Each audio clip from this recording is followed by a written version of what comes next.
Good morning. Hello, welcome to my channel.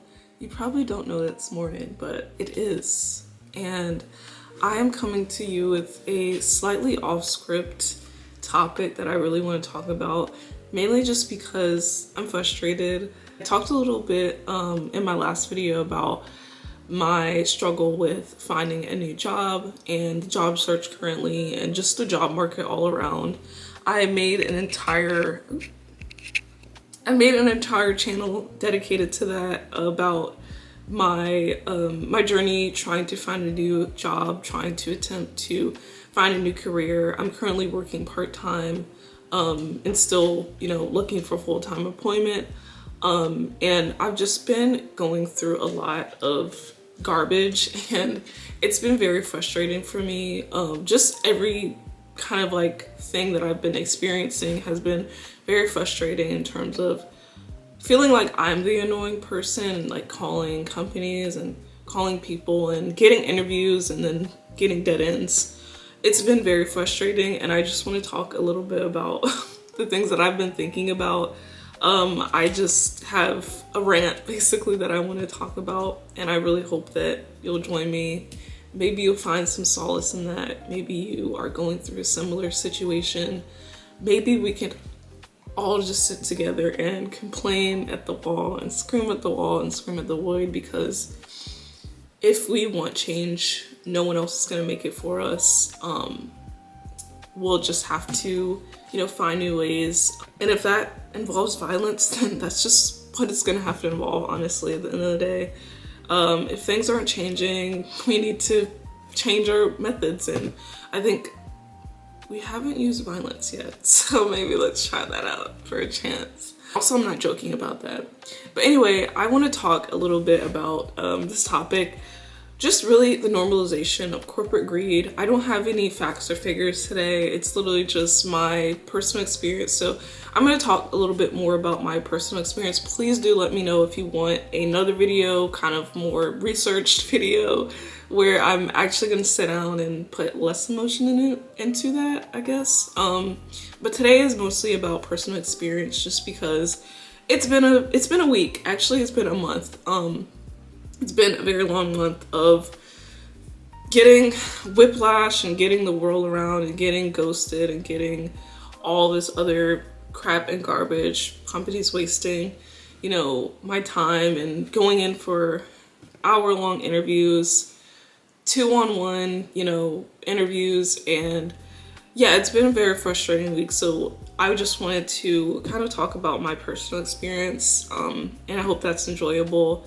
And if you want, I can absolutely make another topic about this and talk more research and get more facts on company layoffs and companies that are hoarding money and billionaires and corporate greed and all of that goodness. And also the main players. I think that would be interesting with companies that are basically monopolies. You have companies like P&G, PepsiCo, Coca-Cola, CVS Health, that are large corporations that have been around for decades. And they have this thing where they buy smaller companies and merge themselves with these smaller companies so that there's less competition.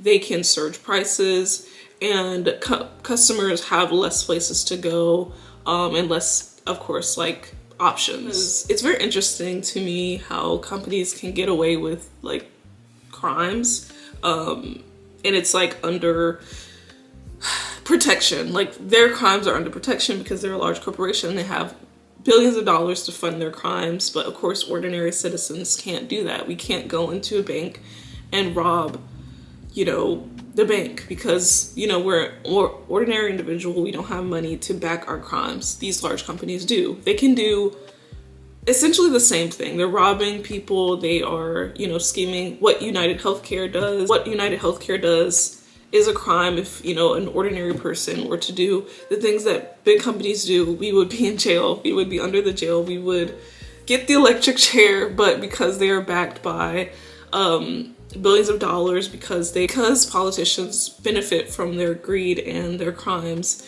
they aren't charged with the crimes that they do. I've been frustrated with the normalization of extreme corporate greed And I've been seeing this, so I used to work in the tech field, so I have a little bit of knowledge with, you know, of course, what tech companies do, Microsoft, Meta, whatever, all those companies, we hear about their layoffs, and it's like a normalization, the layoff cycle. And it's really strange, and I hate that we're normalizing this cycle of layoffs every, you know, quarter, every other quarter. It's just, oh yeah, we had to let them go. And this kind of, we've seen the script, I'm sure a lot of people have seen, you know, scripts on Twitter of the Oracle layoffs that were happening a month ago now, and how it's, you know, completely old news because so much else has been happening, like the Spirit Airlines layoffs, and that whole realm of, you know, it was very sudden and people were given no notice and, you know, no consequences for the executives and the people at the top that knew about this for a very long time. No consequences for them. But, you know, the Oracle layoffs that happened, it's completely old news, but that, like, the lazy script that went viral, like, on social media and Twitter, and, you know, seeing, like, the wording that they choose and the wording that they have, it's so lazy, because obviously... I also wanted to quickly include some posts I saw online. This one, I'll just give you a second to read it over and maybe pause to see some feedback of people, like I said, that were working at these companies, dedicating several years, this one 20 years, and they just got like that really lazy email, so you can read through that as well. My question is with that, like, do the people that are writing it, I don't know, PR or the HR team, are they actually thinking about, like, wow, these people, you know, they have a mortgage, they have kids, they have, you know, people to provide for, maybe their parents are in the hospital or being taken care of and they need to provide for their families, and that they have actual, you know, responsibilities, and because they need to invest in other things, that they're going to fire these people and immediately kill their way to provide for their families, a way to provide safety for their families. Now, the stress of how are we going to pay our mortgage? How are we going to pay for childcare? How are we going to pay for medical bills? And I've been seeing to a lot of people that have, you know, worked with a specific company for 5 to 10 years, being laid off. And in that situation, I almost count myself lucky because the company that I was working for, I was there for 2 years, and I can imagine the emotional toll of, like, obviously there's the toll of, like, you have to logistically figure out what you have to do in order to, you know, save, or how can I afford, you know, the next month's rent, or, you know, the logistics of that, but also the emotional toll of, like, I gave a decade of my, you know, career to this company, and they didn't see me for this entire time. For this 10 years I've been with this specific company, you know, obviously I put in some time, obviously I've cared to continue my journey with this company. Either I enjoy, you know, what I'm doing, obviously the people I work around, and also, like, just the company mission, like, oh, I care enough to contribute to this company mission, and I care enough to go to, you know, business conferences and things like that, and invest and learn more about this company and providing value and benefit and revenue for this company, generating revenue for this company, because that's what we are as employers. We're a revenue generator. That's why we're hired to provide more money for them. Like, it's not just like, oh, we need, you know, it's not just, oh, we want to, you know, invest in people. They want to invest in people that will make them money in the long run. That's why, you know, we're hired. That's why salespeople are hired. That's why corporate people are hired to create the agenda of how we're going to generate more revenue, right? It was never them, you know, being gracious enough to hire all these people. It was just, hey, we need to generate this much more revenue. 3 more people, let's see what they can do to, you know, generate more revenue. 10 years, or like for people that have been with the company for 5 or more years, I just feel like I would have a lot more emotional toll within that of this whole time, this company didn't care to see my value, to invest in me. They just saw, investing in AI is something that they need to do. And so they need to fire me, and they've never seen me. And I know that's maybe not the best way to look at it, but how do you not see it as something like they don't see me all this time, you are putting value into this company. I mean, can you imagine how much value you put into a company in a year's time? So not to mention 8 years time, 10 years time, you are putting so much value into this company, working there every single day, full time. And for a lot of people, full time may mean 45 to 50 hours a week, extra time. Of course, we know, at the end of certain quarters and things like that, you're going to be putting in more time. You're going to be staying a little bit extra, and all that time is just wasted. They don't see that. They don't care, because at the end of the day, when you need to be fired, you're going to be fired. When there's another round of layoffs, you may be impacted by that. That's just, I don't know, that's just really disappointing to me. And it's disappointing how normalized this is trying to be pushed. It's not normal. This is not normal. The cycle of layoffs that we've been seeing from tech companies to other companies to health companies and things like that, this is not the standard. This should not be the standard. We cannot continue to push investing into new systems over people's lives. We cannot continue to push the narrative that it's okay, it's acceptable to value investing in new systems over people losing their jobs, losing their livelihood, losing their ability to feed their families and provide safety for their families and themselves. Of course, companies will invest, but when does that mean that you have to lay off 10,000 people? When does that mean that, because the thing is, they're never looking at, well, maybe these 200 executive seats, maybe, if all of them got 2% less in their yearly income, maybe that's going to cover some of the costs. That's never the route that they're going to take. That's never the route. And it's hilarious, because that's like such a logical thought, that the greed of these people in, executive seats, their mind is never going to go there. It's going to be, let's get rid of these people. Let's get rid of the bottom tier of people. And that bottom tier of people could have been working with the company, like I said, 10 plus years. But because, these people at the top, they're never going to sacrifice and say, because they have the ability to say, this is what needs to be done, 2% less, to keep, the investment strong, whatever, and to keep people's livelihoods, to keep people from losing a job. That's never been the solution. That's never going to be the solution, because greed is, oh my gosh.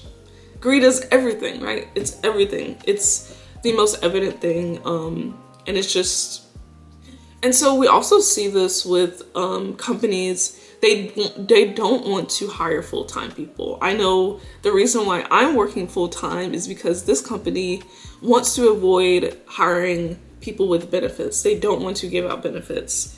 For people that they do have full-time, that are, managers and things like that, they're going to be working 60 hours a week, and they're going to absolutely earn those benefits. They're saying, like, if you're going to be a full-time person on our clock and you're going to have benefits, you're going to be working for us. You're going to be a slave for us. And so I see this, pretty evidently now that I'm working part-time, is for these companies that have this extreme greed built into their system and built into the foundation of what they do, the people that do have the full-time benefits, they are a slave. They are really, like, it's not funny, because whenever, someone's out, or whenever someone quits, or whatever the case may be, all of that slack is on them. All of those extra hours is on them. And that's not being tracked. They could be working 50, 60, I don't even know. Like, I know from what I've seen, they work at least 50 hours a week, average, sometimes less, sometimes more. So it just depends. And everyone else that is part-time, they are not freely giving out these benefits. They want to avoid spending money for full-time benefits. For tech companies, they want to hire as many contractors as possible so that at the end of the quarter, when they want to, you know, save an extra cent, they're going to get rid of them easily. And it's talked about so lightly. I feel like too, whenever I go on LinkedIn, and I hate it so much. I mean, we all hate it. I hate LinkedIn. But anyway, whenever I do go on LinkedIn, because I have to nowadays, sadly, people talk about it so lightly. And even for me, I feel like it's almost like rude to be like, I was laid off from at company. But it's crazy because the audacity of the company to be confidently laying off these people, the Oracle layoffs, the audacity to send such a lazy, weak email to people that literally lost their way to provide for their families, like just to say, yeah, sorry, we had to, your role has been eliminated today, yeah, pack your bags, leave. The audacity of that.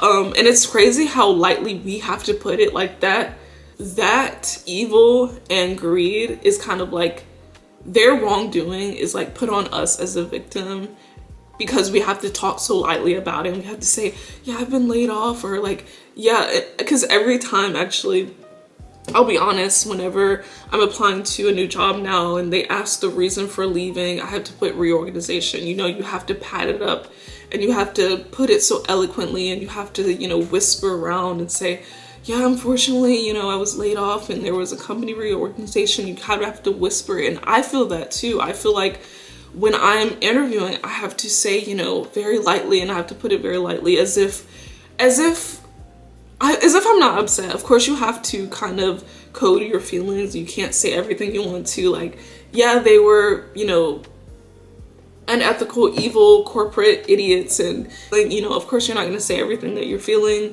It's just really terrible that we have to be the ones to sugarcoat it, and we have to say it as if, you know, we did something wrong, and we have to say, you know, whisper around this, because I know that I do that too. Talk about it so lightly. People talk about it so lightly on LinkedIn and things like that of, you know, I've lost, you know, my job from blah, blah, blah, and not putting the responsibility, which the responsibility is on the company, because people don't link, you know, whenever people post good news about getting a job, they'll say, I got a new job at Wells Fargo. But whenever, you know, the opposite happens, Wells Fargo laid me off. You know, it's never like that. We can't do that. But it's the same responsibility, right?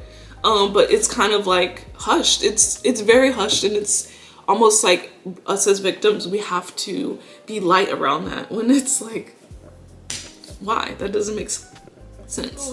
I guess, like, breaking this up, part 2 will be my experience and my interviews. So last week and the weeks I've been having, and the experience I've been having with interviews and things like that, people in hiring seats having no time wasting candidates' time, asking for tailored cover letters, 2-hour-long interviews, references, all to go to waste. It's frustrating. I have a lot more to say about that. But it's frustrating too when you're not getting like that automated email, when you're actually talking to someone and you're sitting down for an interview and you're talking to someone for over an hour. A lot of times it's 2 people, so it's a 2-on-1 to kind of like intimidate you even further. You know, they hold the power or whatever. And so you're talking to 1, maybe 2 people at a time. And, you know, they're battling, like they're asking you one question and the other person asks you another question. And so, you know, you're doing your best and you walk out, you know, feeling confident. You're doing, you know, you answer the questions well and you don't hear back. You know, you put all this time into it. And it's just frustrating when you see these people face to face and they don't have the respect to at least like call you back and say, you know, they chose someone else. And this is my frustration, like driving 20-30 minutes out of my way, maybe paying for parking perhaps, and preparing yourself for an hour-long interview, you know, practicing interview questions and things like that. That's like normal standard. But like going out of your way to present yourself in the best possible manner. And like I said, usually sometimes it's a 2-on-1, so like that intimidation factor that they want to get out of you. So you're suppressing your nervousness. And then, after the interview, you may send a follow-up and thank them for their time and their consideration for the role. And then you hear nothing back maybe a week later. And so the next week you may call the contact that you had with the interviewer or the recruiter. And then they tell you, they went with another candidate. And in my mind, it's just, well, what happens if I didn't call? Like, were you ever going to notify me? Why did it take 2 weeks? You already knew this decision. And so it's very frustrating. There's been times where I paid for parking for an interview, and that's just, I don't know, that's just like so beyond disrespectful to me, because I'm like, I paid you, the company. That just seems, that is illegal, right? Like, that's illegal. I literally paid for parking and didn't even get the job. So, and like, I'm not reimbursed for that. What? Like, that actually doesn't, I'm laughing, but this is why I say just a general statement, more violence needs to be happening. And yeah, I'll just leave that in the air. I've been seeing, I feel like, talking with recruiters actually and getting some insight information into what they're looking for now and how things have changed over time. Within the past 5 years, it feels like everything has flipped on its head. Experience versus the job description is getting stricter. Since there are more people in the world, there are more people that are college educated for companies to choose from. So they're kind of cherry picking people to go with. So, for descriptions that are asking for 10 years experience and they see someone with 15, and someone else has 9 years experience, they're gonna go with someone with 15 years experience just because. And let's say, God forbid, someone had 9 years of experience for this role and 1 year experience was in a different field that may be compatible. That doesn't work. That doesn't cut it. Having compatible experience or having experience in another field, that's not going to cut it. It used to be that companies would look at that as a benefit. Like, you went in another field, like you may learn some other interesting traits. Let's say you're an art history major and you want to work in a museum and you have 5 years experience working in a museum, but you also have 1 year experience working in a restaurant. So you understand working with customers and you understand working in a fast-paced environment, and you obviously have some other skills that may bring benefit to this role in the museum. And I feel like that's the way it used to be conceived, but now that's kind of flipped on its head and it's not seen as something good. It's seen, we only want people that have been working in this museum or have direct museum experience, so we don't care about that. We would prefer someone who have 6 years experience solely working in a museum. I feel like that's kind of the way that it's being flipped, is they're taking that experience very literal, and you need to have that exact experience. You can't have it, or even if you're working in like healthcare is a big one too.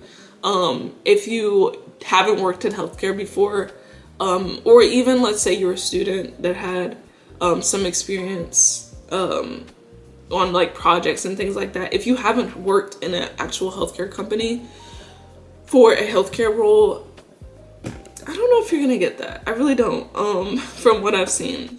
Also, I feel like another thing that has changed is companies allowing people to learn the job while on the job. And that's why a lot of companies, they're asking for senior people, because they don't want to train anyone. They don't want people that they have to invest in. They don't want to have to invest in someone learning on the job. Like, how dare you? How dare you learn on the job? How dare you not know from day one everything that's going on? And that's why they, a lot of companies are sticking to hiring more senior people rather than junior people or someone with 5 or less years of experience. They want people with 5 or 10. Why not 100 years of experience? Why not? Because they don't want to invest in people. They don't want people to learn on the job. They rather them already know everything and know the ins and outs and be a CEO and already have 20 plus years of experience where they can navigate a little bit better.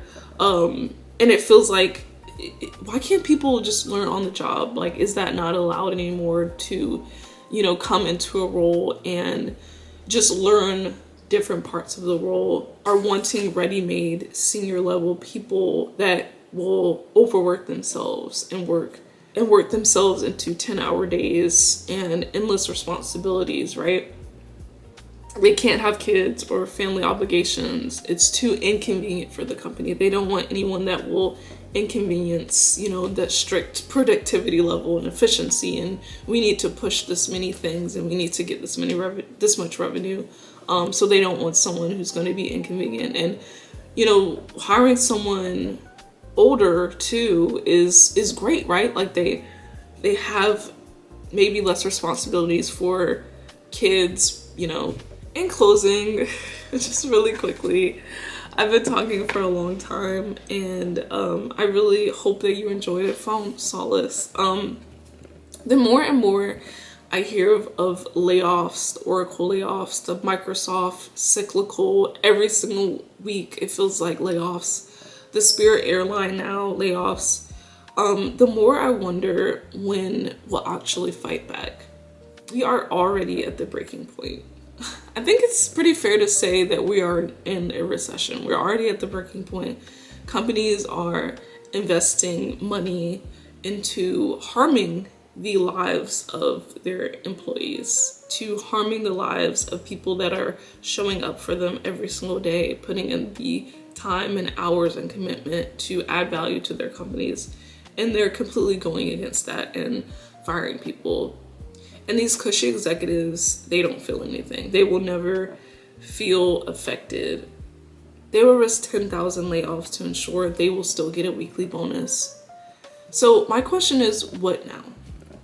And you can leave your answer below because I don't have an answer, unfortunately. The systems that should take over won't. Things like a wage gap, people making billions of dollars every month. We are not talking about wealthy people that make $1 million a year. We're not talking about multimillionaires. We're talking about extreme wealth. Billionaires that will never feel the effects of this real life that we're living in. And I don't know what now. Because my only what now is something that we haven't seen. We have to diverge into something we haven't done before because everything up to this point hasn't been working. Maybe we should try some violence. Right? And with that, that's gonna be all for me. Thank you so much for listening. I really hope you enjoyed. Please again leave some suggestions below. I'm still wondering what now. What do we do from now? Because the systems that should be taking over aren't, so we have to take matters into our own hands. And I don't know what that means. Maybe you have an idea. Please let me know below, and I will see you on